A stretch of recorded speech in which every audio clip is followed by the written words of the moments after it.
So, good morning class. So, I'll be continuing my topic class today. So now, let's proceed to selecting ICT code. Aligning with the learning outcomes, so kindly read Mr. Bone. Milestone, functionality, or outcome. Choose rules that directly support the action described in your learning outcomes. For example, if an outcome involves data visualization, consider tools like Google Sheet or Ubix. Consider student access. Ensure that teaching tools are accessible to your students, whether they have access to computers, tablets, or smartphones. Yes. So, for the first one, milestone functionality ko. So, medyo understandable na siya, no? Ay, kung example na yung learning outcomes is about sa interpreting data or analyzing data. So, pwede ka magamit ng mga tools like Google Sheets or GeoGebra. Sa GeoGebra, mo na yan gamit ni sa Hermin. So, consider student access. So, sa kung saan na device yung magamit para magamit mo to create a graph or tables or charts. Like, for example, kung wala kay computer, wala kay mga iPad, so narin mo smartphone, pwede ka mag-download itong mga different apps na matabangan na ron ma-achieve yung mga learning outcomes.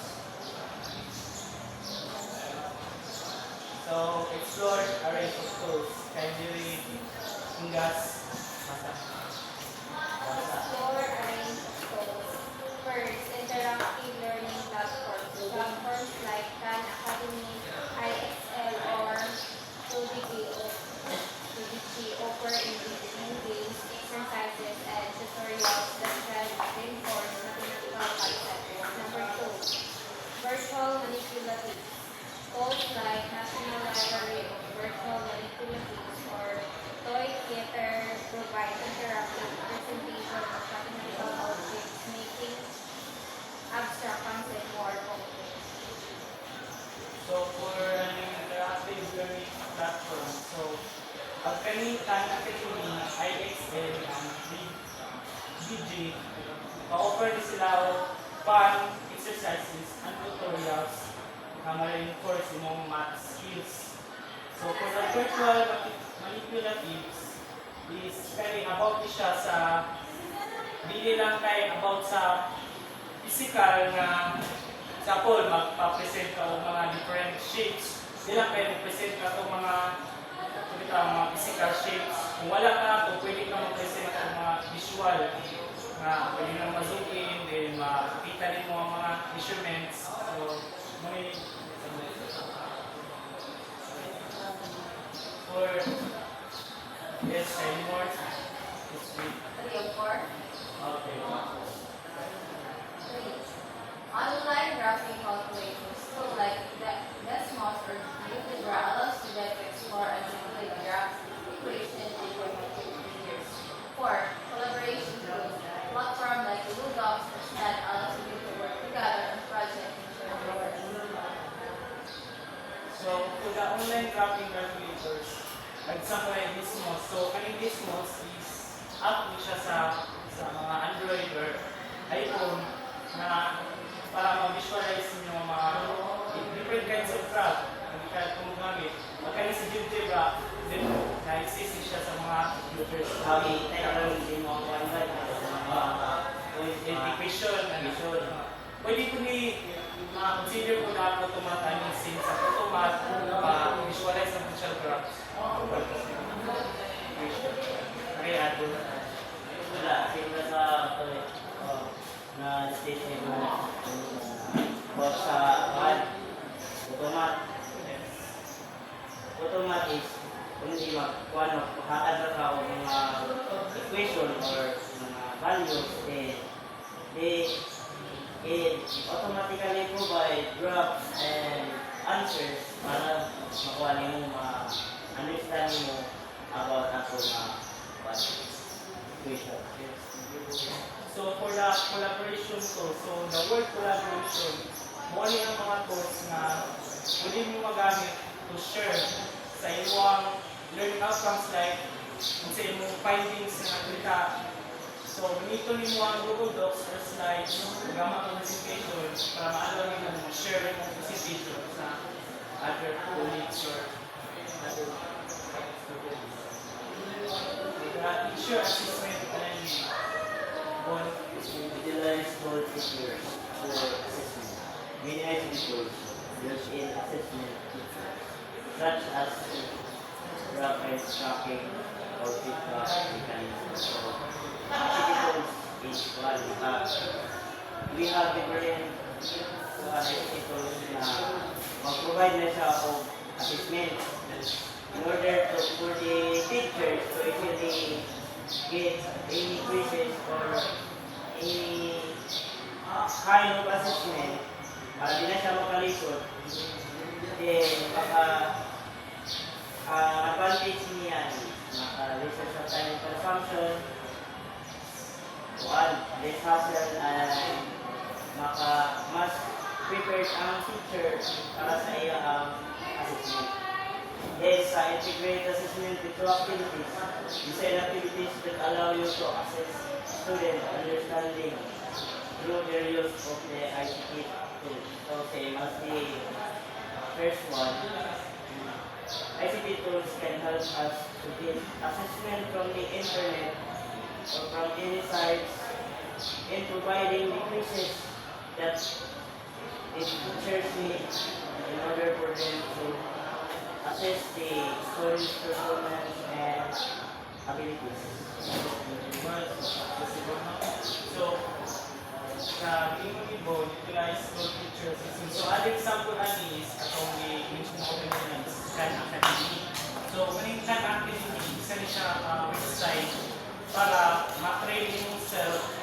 Kaya, ang Khan Academy, makakaroon na sila mga different assessment depende sa speciality.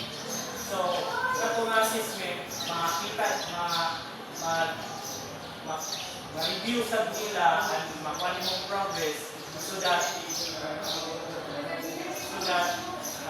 record sa para makita ko rin kung ano ability.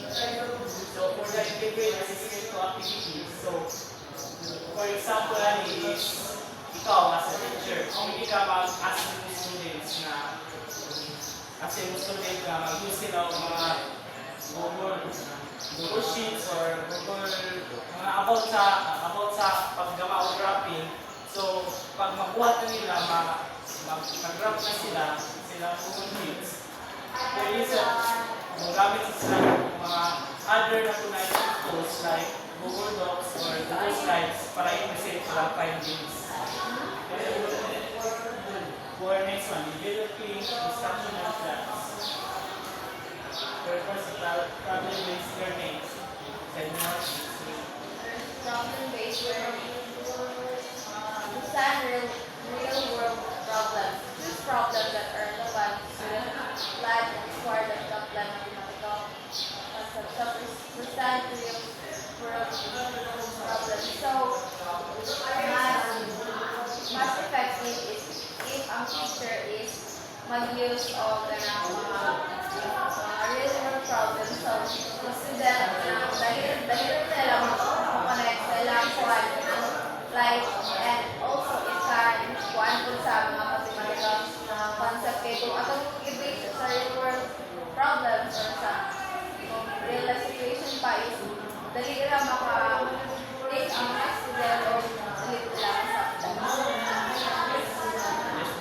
So, two problems to the different ways mas one would like to limit. One most effective teaching is you are relating that in a real world problem because they can easily understand it and because how additionally it is done. Example, if your student is going to the market to buy some food, then your teaching is from your class is about addition, subtraction, multiplication, and division. Then your teaching can be used will be used by the students in going to the market by paying the money to the vendor, then the sales of the total amount of the product will be you can apply the concept of mathematics in the real world problems. Another example namin is, you as a teacher, gusto niyo may challenge yung mga estudyante, like, makakalap nila na, sa ulit, makakalap sila estudyante, sa ulit mo determine kung sa'y most popular na snap na sasunod sa eskwelahan. So, ano nga pamahagi, maka-encourage ang mga students na bukulit o analyze ang data. Sample na. So, committed namin. Second, simulate inquiry. So, provide students with discipline, ICT problem, gather information, and develop using ICT tools. So, like sa iwan na example, ang student, paguman mo, gather sa students, ay paguman mo, makita sila bagay na kung sa kanila pag-gather ang actual, gather ng data. So, unang na sila, gamit sila ICT tools like Google Sheets or Google Forms para magamas lang survey para sa sulod sa eskwelahan para maka-analyze nila kung sa'y popular na snack sa eskwelahan. So, the next is encourage collaboration, promoting more communication as a student, work together to solve the problem. So, after nila makahatag ng survey sa mga estudyante sa eskwelahan, mag-tipok din na sila in a small group para maka-compare din sila ang data at maka-present sila ang graphs at i-present din nila ilang findings sa ilang teacher.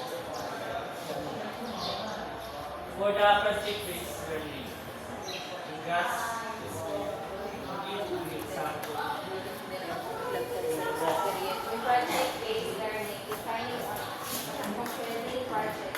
Choose a project that allows students to explore a topic in depth and demonstrate their learning through tangible products. So, define a learning project. Maybe we are searching na ilahang mabuhat ang isa ka project. Kay tangible, di ba ma? Mahirap or makawitan. So, from sa ilahang search na lagi basihan, something like experiment, yung pinakagaling mo mag-search, aron ka makatapos kung saan procedure para mahimong mo ang isa ka activity or an experiment. So,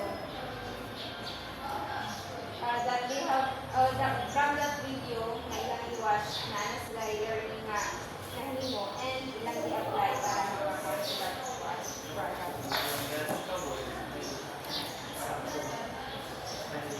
About